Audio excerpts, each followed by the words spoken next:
Mudando de assunto, vamos falar de coisa boa.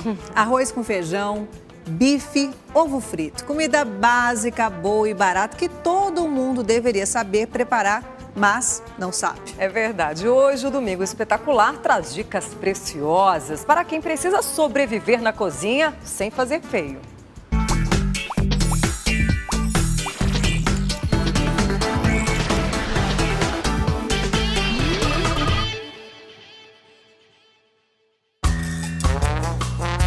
Já dizia o ditado: saco vazio não para em pé. Ou seja, alimentar-se bem é essencial para ter muita disposição e energia. Alguns pratos são básicos na rotina de qualquer brasileiro. Ovo frito é a cara do brasileiro. Arroz, feijão. Uma boa macaronada.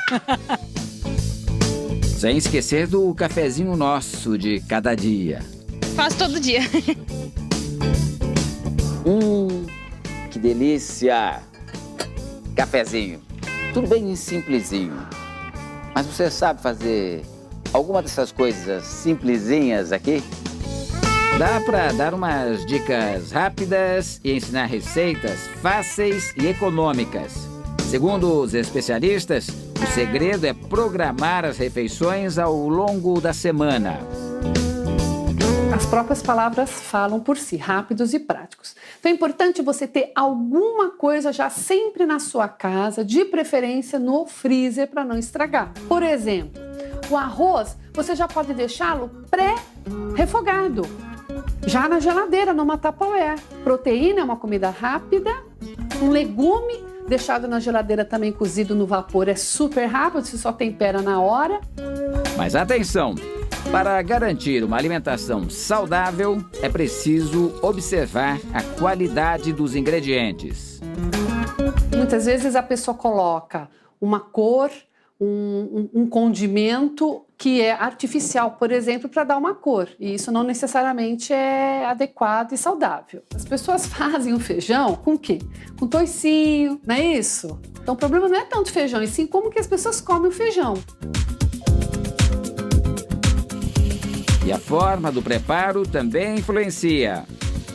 Quando você vai fazer qualquer tipo de legume, por exemplo, se você deixa ele na água, cozinhando, você libera todo o sabor dele. Se você coloca ele de uma forma que não perca essa água, você consegue reter o sabor. Então o resultado é muito diferente. Afinal, tem coisa melhor do que saborear uma comidinha caseira?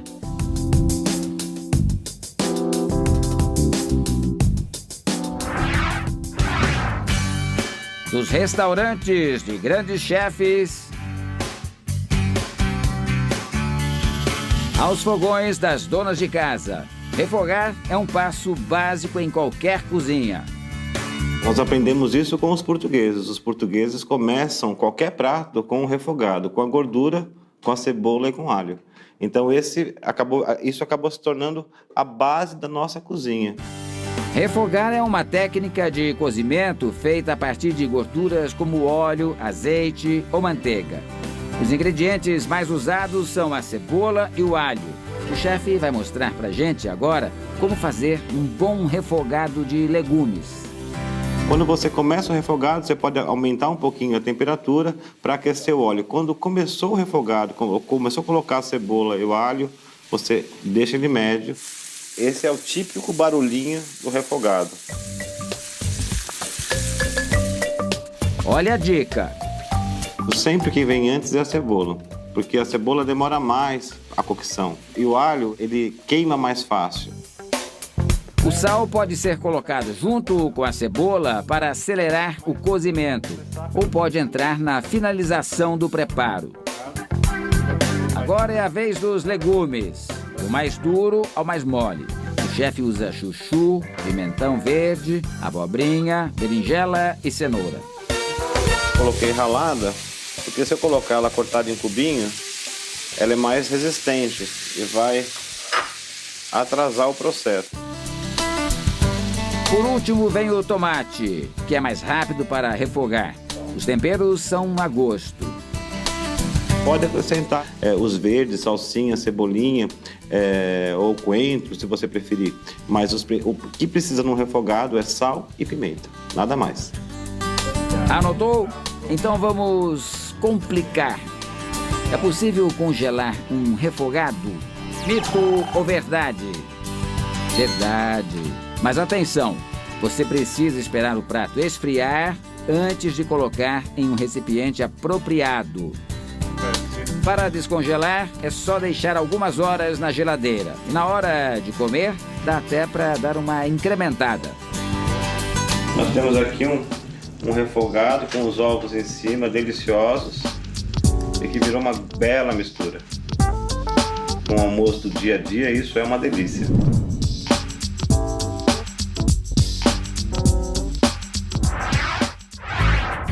A combinação mais clássica do Brasil. Eu acho que o feijão tem bastante ferro, o arroz é uma comida gostosa também. Eu acho que combina muito bem. Essa parceria de sucesso começou há séculos. O arroz foi trazido pelos portugueses. O feijão já era consumido pelos índios. E desde que se encontraram, os dois não se separaram mais. O arroz branco, ele tem benefícios por quê? Porque ele é rico em amido, que é um carboidrato. O nosso corpo precisa por volta de 60% a 70% de carboidrato para ele poder gerar o quê? Energia. O feijão tem vários benefícios, né? Ele é rico em fibras, ele é rico em proteína. Um dos melhores alimentos que o brasileiro come é o feijão, com certeza. A receita é popular. Os dois alimentos são cozidos e temperados a gosto. Mas existem alguns segredos. Vanessa entende tudo de arroz e feijão. Truques que ela aprendeu com o avô. Além do arroz ficar soltinho e o feijão ficar com aquele gosto de infância, né? Algumas pessoas refogam o arroz antes de cozinhá-lo. A Vanessa faz de um outro jeito. Ela põe a água para ferver com alho cru, sal e óleo. Quando a água começa a borbulhar, Vanessa acrescenta o arroz. Aí é só tampar e esperar cozinhar. Bom, chegou a hora da verdade então para ver se esse arroz ficou soltinho mesmo. Me mostra, qual é a diferença dele? Parece bem solto. Bem solto. Quer dizer que a dica funciona. A nutricionista aprova. Pessoas costumam colocar óleo, esquentar esse óleo e fritar o arroz no óleo. Vai deixar o arroz muito mais calórico. Agora vamos ao feijão. A Vanessa tem uma dica para quem sofre daquele inchaço na barriga depois de comer feijão. Ela coloca, olha só, limão. Meio limão para meio quilo de feijão. E ela fala que funciona, viu? Aí eu dou uma espremida no limão para pôr para cozinhar, pegar a pressão tudo junto.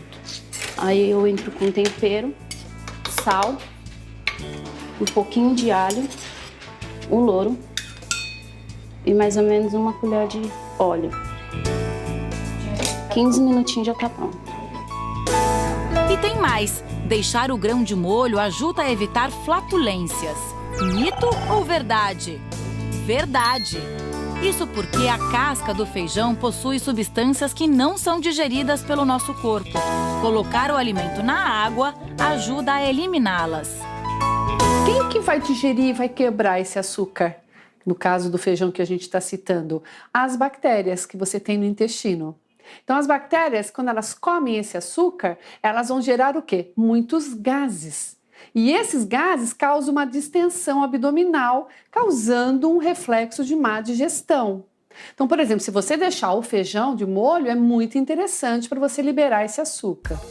Depois de cozido, Vanessa refoga com mais louro e alho frito. Tudo pronto para ir para a mesa, é só saborear. Muito bom. Você sabe como fritar um ovo perfeito? Não é sempre que eu acerto também. O ovo é o mais difícil. Quem souber fazer é o melhor cozinheiro de todos. O Bruno vai ser o nosso professor e vai nos ajudar a decidir um dos maiores dilemas da cozinha. Será que ele usa azeite ou manteiga para fritar o ovo?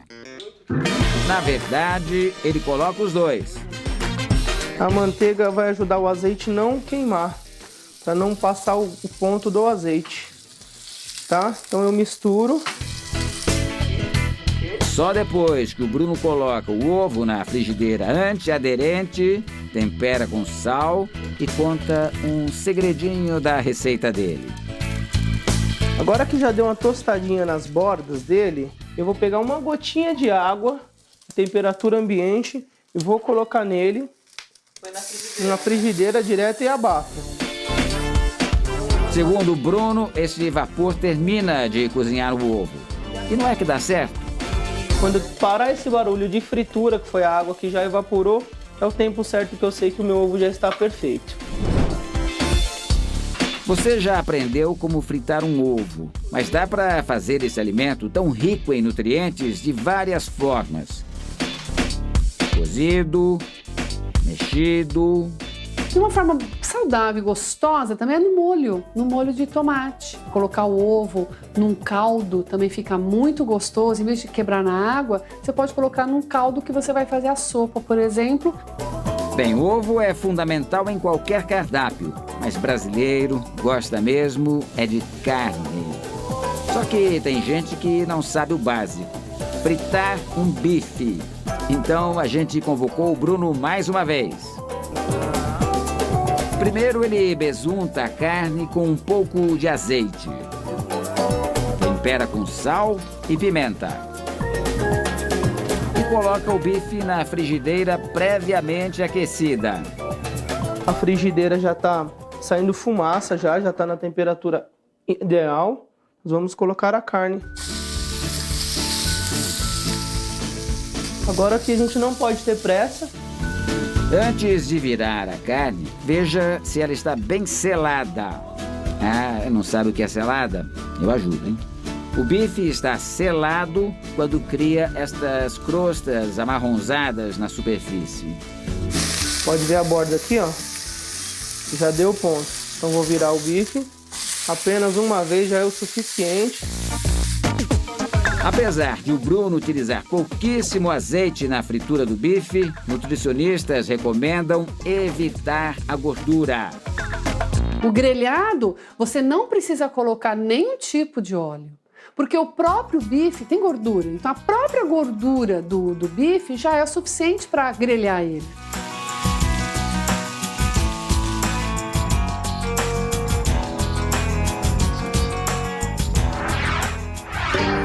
Prato em uma só palavra. Simples. Simples, sim, mas um bom macarrão é cheio de segredinhos. É o que conta a Dona Elisa, que prepara a receita de tudo quanto é jeito. Macarrão com molho vermelho. Com molho vermelho, ao molho branco, macarrão com brócolis, macarrão alho e óleo. E no caso do molho vermelho, não é aqueles prontos, de caixinha não. Ela gosta de preparar o próprio molho. Em casa mesmo. Eu faço assim, compro o tomate mais maduro e cozinho por 2, 3 horas. Depois eu bato ele tudo no liquidificador e tempero e guardo. O molho caseiro, por ser feito com tomate sem casca e sem semente, fica mais adocicado. Por isso, ela tem um segredinho. Pitadinha de vinagre, a diferença já. Tiro doce. Tiro doce, é uma boa dica essa. E tem mais. Outra coisa que a Elisa faz para facilitar ainda mais a vida dela é preparar o macarrão 1, 2 dias antes e deixar aqui na geladeira. Quem chega é só pegar, pôr no micro-ondas e jogar o molho em cima. E olha só, a especialista garante. Muita gente usa um ingrediente que não deveria estar na panela. Se você coloca óleo na água com o macarrão, esse óleo ele vai impregnar na parede do macarrão. Aí quando você for colocar molho, o molho ele não se fixa, ele fica viscoso, né? Então o macarrão só precisa de muita água e sal, mais nada e tá mexendo o tempo todo. Outro preferido da Dona Elisa é o famoso alho e óleo. A cebola vai primeiro pro fogo. Isso também ajuda a não deixar aquele gosto carregado de alho. Quem tem pressão arterial, o alho é muito interessante e ele não tem uma grande quantidade calórica. E para fechar, a última dica. Massas, sempre na hora do almoço. Na hora da janta, nunca comer massas, né? Porque vai realmente engordar mais. E depois de tantos pratos deliciosos, que tal um cafezinho? Não, café não me fala, não sei fazer café não. Chegou a hora de aprender. Mas claro, cada um tem uma dica para um bom café. Quando a água ferve, desligo, ponho o pó, cubro um pouquinho, deixo ali para poder coar meu café. No caso do café de coador, o passo a passo é simples. Depois de pôr a água filtrada no fogo, coloque o pó do café no coador, seja ele descartável ou de pano. Assim que começar a ferver, desligue o fogo e passe no coador. Um café mais forte ou mais fraco vai depender da quantidade de pó ou de água utilizada no processo. Para 1 litro de água, usa-se em torno de 5 colheres de sopa de pó de café. Na dúvida, siga as instruções da embalagem. Mas atenção! O ideal é fazer apenas a quantidade para consumo imediato. Deixar na cafeteira por muito tempo, depois de pronto, é um erro comum que pode trazer consequências sérias. As pessoas elas têm problemas arteriais, doenças coronarianas por conta de café oxidado. E mais, a cada café lave o coador, que deve ser trocado a cada 6 meses.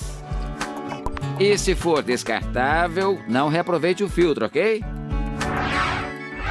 Para encerrar o quadro desta semana, uma receita um pouco mais sofisticada. E 2 paixões. A primeira, cantar.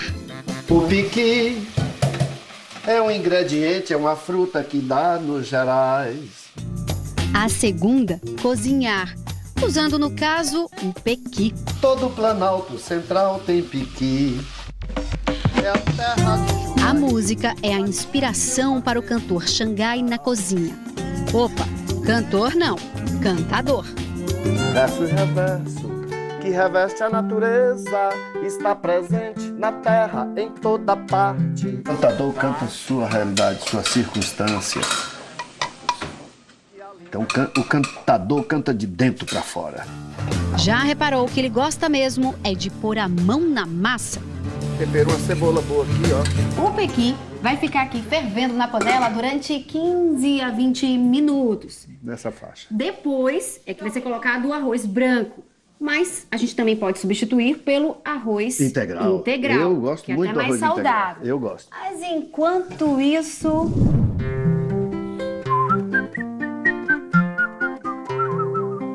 Filho e neto de sanfoneiros, Eugênio Avelino, mais conhecido como Xangai, é baiano. O prato que ele vai fazer é um dos preferidos dos trabalhadores do sertão. O arroz com piqui sempre o tropeiro comeu. É comida de vaqueiro também. De tropeiro e de vaqueiro. É comida do estado do sertão, que é imenso, maravilhoso. O papo está bom, mas é hora de juntar os 2 astros da receita de Xangai. Olha a cor que ele adquire, ó. Vai ficando amarelinho. Isso aí não foi colocado açafrão, isso aí é a cor Não, mesmo esse é a do cor do piqui, esse amarelinho é do piqui. Xangai decide incrementar também o feijão, que vai virar uma farofa.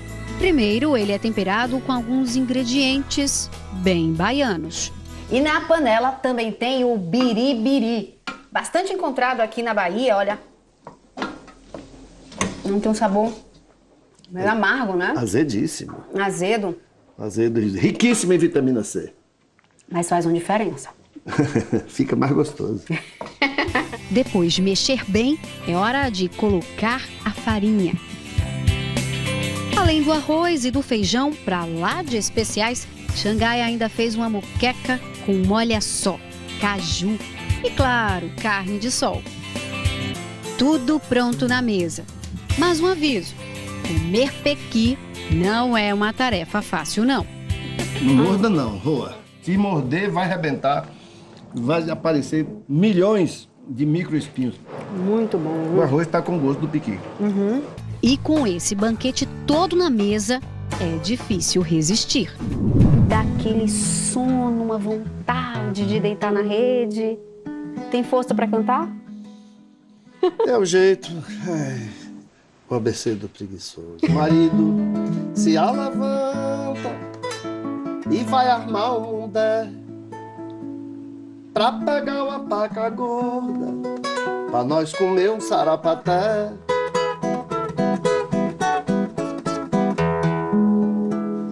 É verdade. Aroeiro é pau pesado, né, minha véia? Cai e machuca meu pé, e aí Deus só dá.